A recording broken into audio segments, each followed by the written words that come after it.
விடாமுயற்சி மூவிக்காக லைகா தரப்பில் ரொம்ப வேகமாக ப்ரொமோஷன்லாம் பண்ணிகிட்ருக்காங்க. இன்றைக்கி கூட ஒரு ஸ்டில் ரிலீஸ் பண்ணிருக்காங்க. சும்மா மரண மாசான இந்த ஸ்டில் நம்ம தலை அர்ஜுன் அப்படின்ற மாதிரி சொல்லலாம். அதாவது தலை இந்த படத்தில் அர்ஜுன் அப்படின்ற கேரக்டரில் தான் வந்து நடிக்கிறாரு. அர்ஜுன் அப்படின்ற நேமை கூட நம்ம தலை தான் செலக்ட் பண்ணான்றதை மஹித் திருமணி அஃபிஷியலாகவே ஷேர் பண்ணியிருந்தார். இன்னொரு பக்கம் ஒரு பிரபலமான பாக்ஸ் ஆஃபீஸ் ட்ராக்கர் என்ன சொல்லியிருக்காரு அப்படின்னா, இந்த படத்தில் ரெஜினா கேசன்ட்ராவை வில்லையாக நம்ம நினச்சிட்ருக்கோம், ஆனால் உண்மையான வில்லி அவங்களா இருக்க போகிறதில்ல அப்படின்ற மாதிரியும் சொல்லியிருக்காங்க.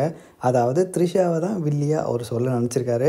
சொன்ன கொஞ்ச நேரத்தில் வந்து பார்த்திங்கன்னா அந்த வீடியோ போட்டவரே ரிமூவ் பண்ணிருக்காரு. ஏன் ரிமூவ் பண்ணாங்க அப்படின்னு சொல்லி தெரியல. ஸோ இன்னொரு பக்கம் தலை இந்த படத்துக்காக எந்த அளவு ஒர்க் பண்ணார் அப்படின்றதையும் மஹித் ஷேர் பண்ணிருக்காரு. அதாவது தலைக்கு வந்து ரேசிங் ஈவெண்ட்டும் ஒரு பக்கம் போயிட்டு இருந்துச்சு இல்லையா, ப்ராக்டிஸில் இருந்தார் இல்லையா, அந்த நேரத்தில் படத்தோட ஷூட்டிங்கும் இருந்ததுனால ஒரு வாரமாக தலை வந்து சரியாகவே தூங்கலையாம். அவர் ட்ராவல் பண்ணுற அந்த டைமில் தான் தூங்கியிருக்காரு. ஸோ ஷூட்டிங்லேயும் இருந்திருக்காரு, அந்த பக்கம் ப்ராக்டிஸ்லேயும் இருந்திருக்காரு. படத்துக்காக தலை ரொம்ப கஷ்டப்பட்டு உழைச்சிருக்காரு. கண்டிப்பாக இந்த படம் தலையோட வரலாற்றிலே ஒரு பெரிய பாக்ஸ் ஆஃபீஸ் கலெக்ஷனை பண்ணி கொடுக்கும்னு நான் நினைக்கிறேன். நீங்கள் என்ன நினைக்கிறீங்க அப்படின்றத கமெண்டில் போட்டுருங்க.